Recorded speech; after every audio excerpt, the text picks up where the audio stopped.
எனக்கு பிரியமானவர்களே, இயேசு திரும்ப வரும் பொழுது அவருக்கு முன்பதாக பாத்திரவான்களாய் எண்ணப்படுவதற்கு இந்த ஜெபம் நம்மை தகுதிப்படுத்தும் என்பதில் எவ்வித சந்தேகமும் இல்லை. அது நமக்கு ஒரு ஆசீர்வாதமாக நாம் எப்படி ஜெபிக்க வேண்டும் என்று நம்மை வழி நடத்துகிறதற்கு ஏதுவா இருக்கிறது. அவைகள் என்ன? முதலாவதாக, இயேசு எப்படி அவர் ஜெபித்தார்? அவர் பிதாவின் நீதியை நிறைவேற்றினவராக களி கூர்ந்து ஜெபித்தார் என்பதை அறிந்து கொள்ள முடியும்.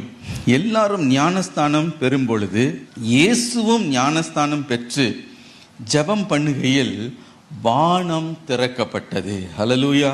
எனக்கு பிரியமானவர்களே, நம் ஒவ்வொருடைய ஜெப வாழ்க்கையையும் தேவன் நிச்சயமாய் கட்டி எழுப்புவார். நாம் எப்பொழுதும் ஜெபம் பண்ணி விழித்திருப்போம். ஹல்லேலூயா.